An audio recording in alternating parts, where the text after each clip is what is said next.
College হাসপাতালে জন্ডিসের চিকিৎসা করাতে গিয়ে এক নবজাতকের হাত ভেঙে দেয়ার অভিযোগের প্রেক্ষিতে ৫ কোটি টাকা ক্ষতিপূরণ কেন দেয়া হবে না তা জানতে চেয়ে রুল জারি করেছে হাইকোর্ট।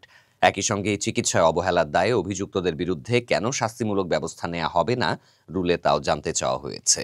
বিচারপতি ফাহমিদা কাদেরের নেতৃত্বাধীন হাইকোর্ট বেঞ্চ সোমবার এই আদেশ দেন। পাশাপাশি আদালত নবজাতকের হাত ভেঙে দেওয়ার ঘটনা তদন্ত করে ৩ মাসের মধ্যে প্রতিবেদন জমা দেওয়ার নির্দেশনা দিয়েছে। সহকারী অ্যাটর্নি জেনারেল ইকরামুল কবির বিষয়টি নিশ্চিত করেছেন। এর আগে বিভিন্ন সংবাদপত্রে প্রকাশিত প্রতিবেদনের ভিত্তিতে শিশুটির বাবা মোহাম্মদ নূরে সাফা হাইকোর্টে একটি রিট দায়ের করেন। প্রকাশিত খবরে বলা হয়, হাসপাতালের চিকিৎসক ও সংশ্লিষ্টদের বিরুদ্ধে জন্ডিসের চিকিৎসা করতে গিয়ে নবজাতকের হাত ভেঙে দেওয়ার অভিযোগ উঠেছে।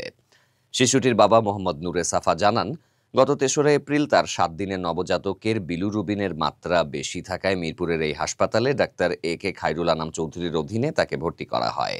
ফটোথেরাপি দেওয়ার জন্য ভর্তির পর হাসপাতাল কর্তৃপক্ষ জানায়, লম্বা সময় ধরে নিরবিচ্ছিন্নভাবে থেরাপি চলার কারণে দিনে ২ থেকে ৩ বার ব্রেস্ট ফিডিং করানো হবে। বাকি সময় ব্রেস্ট পাম্প করে দুধ দিলে তারাই বাচ্চাকে খাইয়ে নেবে। চিকিৎসার সময় শিশুর কাছে কাউকে যেতে দেয়া হবে না।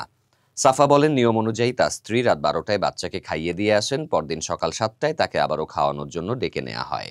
কিন্তু বাচ্চা ঘুমানোর কারণে তার স্ত্রী অনেক চেষ্টা করেও তাকে খাওয়াতে পারেননি।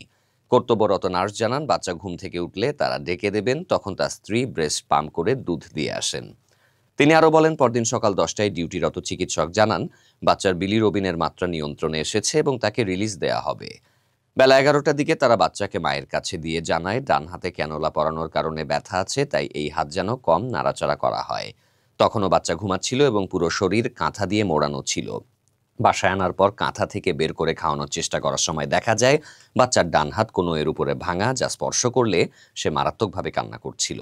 ঘটনা বোঝার সঙ্গে সঙ্গেই বেলা 12টায় তার বাচ্চাকে আবার ডেল্টা মেডিকেল কলেজ হাসপাতালের নিউ নেটাল ওয়ার্ডে নিয়ে যাওয়া হয়। ডিউটিরত চিকিৎসক তাদের জানান, ডিসচার্জ করার আগে তিনি নিজে বাচ্চাকে পরীক্ষা করেছেন এবং তাদের দাবি বাসায় নেয়ার পর টানাটানি করার কারণে হাত ভেঙেছে।